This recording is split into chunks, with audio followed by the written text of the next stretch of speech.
So previously, we saw how to play the Blackmar-Diemer Gambit and we played the knight f3 line here.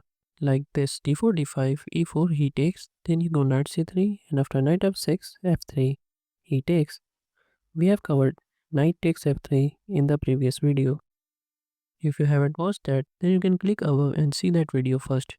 And today we will cover queen takes f3. This is called the Reiter Gambit and you are sacrificing this pawn in order to gain quick development and launch a big attack. So after he goes queen takes d4, capturing that pawn, you will go bishop e3, attacking the queen. Now here he have two options. He can either go here, queen to b4, or he can also come here to trade the queens. Going back is bad because you can just bring the rook straight away, and that's not good. Therefore let's cover queen to g4, trying to trade the queens, and if you take, he takes. Black is just winning because he just up two pawns and is also hitting the bishop, and it's gonna be better for black in the endgame. Therefore, you have to play queen f2, not allowing the queen trade to happen, because the queen is most powerful piece and you need it in your attack. So let's say you play something like queen f5, still insisting in trading the queens. Now don't play knight f3, otherwise knight to g4, and you will get the bishop. Therefore you can go queen to d2 here, and now you can castle on the queen side and threaten this. And what if here he plays e5, trying to open up this bishop to castle on the king side? Well, then you can just develop the knight, and after he goes say knight c6, or even play bishop e7, you can just attack this queen, gain tempo on this queen and castle quickly and launch a quick attack. So this is what you will do when he plays queen to g4 with the idea of trading the queens.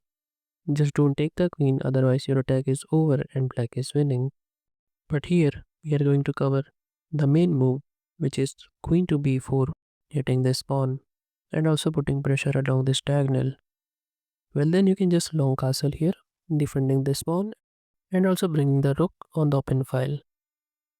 And after he goes bishop g4, skewering the queen and this rook, and thinking that he will win material, then you're going to shock him with knight to b5, sacrificing the queen.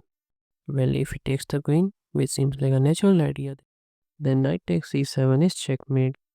And if he tries to sacrifice the queen for the knight, well then you will take with check, and after he blocks, you can just save your queen and you will be winning.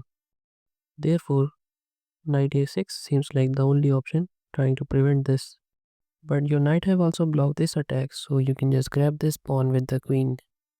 Now here, if he plays rook to b8, attacking the queen, then you can take the rook, sacrificing the queen, and after he takes, knight takes c7, checkmate again. Therefore, he might try his final luck with queen to e4, attacking the bishop, defending the rook, and also your rook is under attack.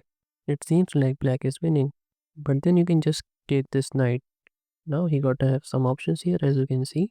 If he goes queen takes e3 check, just move the king away, and let's say he plays bishop takes d1, taking the rook. Well, then you can give this check, and after he blocks, you can take this rook. He blocks again, then you take with check, and after he comes here, you can take it, and it's over for black. It's a plus 10. Therefore, he wouldn't take this rook. What if he plays queen to c5, guarding this? Well, then you have queen to b7, and now as you can see, this rook is hit. You're also threatening to take it, and it's over for black. Now let's look at the final option, which is bishop takes d1 directly, not taking the bishop. But then you will bravely capture this bishop with the king.